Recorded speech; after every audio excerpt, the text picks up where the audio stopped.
Baik, dalam video kali ini saya akan menjelaskan jawaban saya pada pertanyaan yang diberikan untuk ujian akhir semester mata kuliah Desain dan Perilaku Organisasi.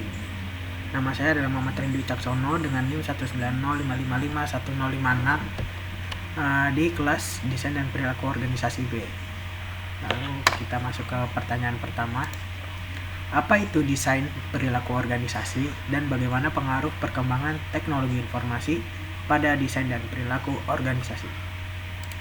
Jadi menurut saya adalah organisasi itu sebuah kelompok orang yang bekerja sama untuk mencapai tujuannya dan mempunyai struktur yang jelas serta budaya kerja khusus. Tentu kita sebelum masuk ke definisi desain dan perilaku organisasi, kita harus tahu dulu dong apa itu organisasi. Jadi secara singkat, itu organisasi adalah sekumpulan orang yang mempunyai tujuan yang sama dan memiliki struktur yang jelas. Itu adalah organisasi. Lalu perilaku organisasi sendiri itu apa sih? Perilaku organisasi adalah salah satu jenis disiplin ilmu yang mempelajari sebuah organisasi. Jadi, intinya desain dan perilaku organisasi itu adalah sebuah ilmu yang mempelajari berbagai hal, seperti perilaku individu pada sebuah organisasi, dan tingkat-tingkat kelompok ataupun struktur dalam sebuah organisasi. Itulah desain dan perilaku organisasi. Lalu bagaimana sih perkembangan teknologi informasi berpengaruh pada desain dan perilaku organisasi? Jadi perkembangan teknologi informasi ini sangat berpengaruh pada desain dan perilaku organisasi. Mengapa? Karena dengan perkembangan teknologi informasi, persaingan marketing itu tentu akan jauh lebih ketat. Barang siapa yang teknologi informasinya lebih manjur atau lebih hebat, maka dialah yang menguasai market atau menguasai pasar. Nah, jika suatu organisasi ingin survive atau suatu organisasi ingin bertahan pada pasarnya atau untuk mencapai tujuannya, tentu dia harus mengikuti perkembangan teknologi informasi agar mendapatkan teknologi-teknologi yang canggih yang masuk pada zaman sekarang, dan informasi-informasi yang didapatkan akan lebih relevan, lebih cepat, dan lebih banyak dengan mengikuti perkembangan dari teknologi informasi tersebut. Lalu yang kedua, apakah Anda lebih suka bekerja sendirian atau sebagai tim? Kalau saya pribadi, saya lebih suka bekerja sebagai tim dengan banyak alasan. Mainly, kenapa saya lebih suka bekerja sebagai tim? Karena dengan bekerja sebagai tim, kita akan mencapai satu tujuan dengan banyak resource, dengan banyak orang. Jadi kita bisa meminimalisir beban-beban yang akan dipikul pada setiap anggota.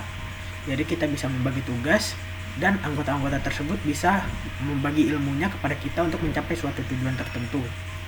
Dan juga dengan bekerja sebagai tim, kita akan mendapatkan masukan-masukan atau informasi-informasi dari orang lain yang berbeda pendapat atau opini dari kita sendiri.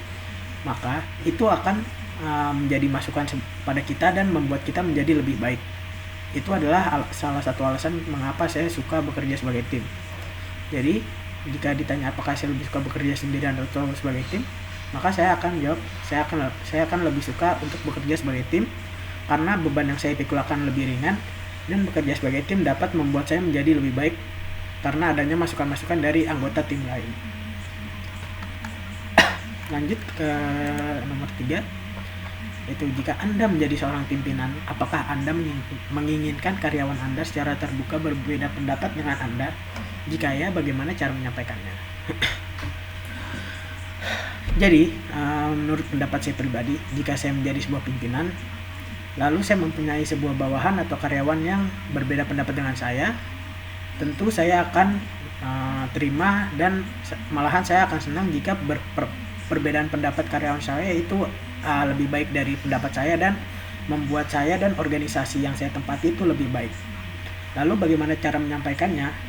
Saya ingin karyawan saya menyampaikannya ke saya secara pribadi, tidak di depan orang-orang. Jadi misalkan dalam suatu organisasi, saya sebagai pemimpin, kita sedang meeting dan saya mengungkapkan opini saya. Nah, karyawan saya itu mempunyai opini yang lebih baik. Saya ingin dia tahan dulu, dan setelah meeting karyawan saya baru menemui saya untuk menyampaikan pendapatnya yang lebih bagus. Itu saya hargai. Kenapa? Karena saya mendapat masukan serta karyawan saya tahu saya itu bosnya dia, dan kalau karyawan saya mengungkapkan pendapatnya yang berbeda dengan saya dan lebih baik, maka nilai saya akan lebih rendah di mata orang lain. Jadi saya ingin karyawan saya yang berbeda pendapat dengan saya itu menyampaikannya ke saya secara langsung, secara pribadi.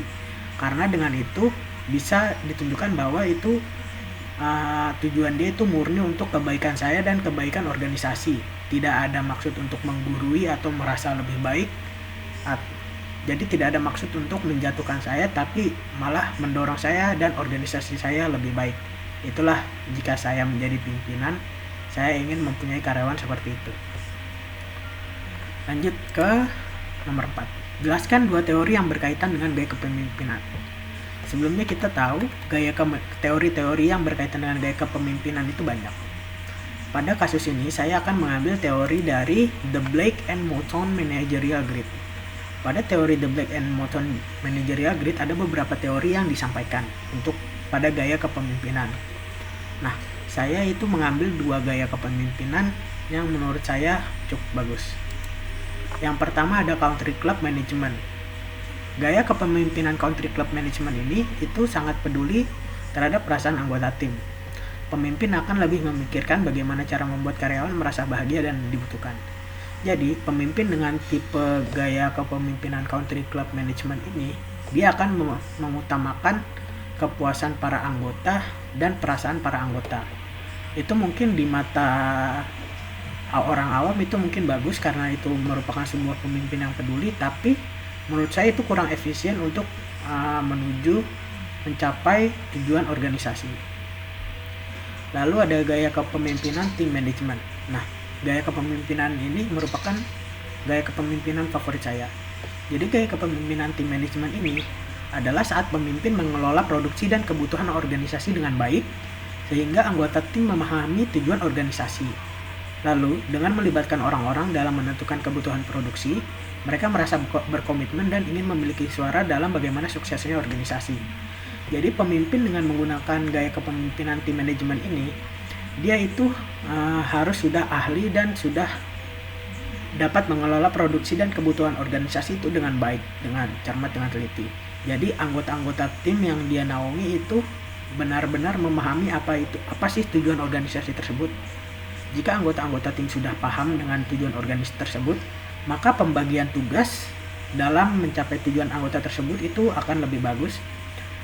Lalu dengan melibatkan orang-orang dalam menentukan kebutuhan produksi, jadi pemimpin juga melibatkan semua anggota untuk kebutuhan produksi, maka anggota-anggota tersebut akan merasa berkomitmen dan ingin memiliki andil dalam bagaimana suksesnya organisasi. Jadi pemimpin ini fokus terhadap tujuan organisasi dan tahu yang terbaik apa yang harus organisasi tersebut lakukan dengan anggota-anggotanya untuk mencapai tujuan organisasi. Baik, sekian dari saya dan jawaban-jawaban saya terhadap soal yang diberikan pada ujian akhir semester Desain dan Perilaku Organisasi ini. Kurang lebihnya mohon maaf. Terima kasih. Bye-bye.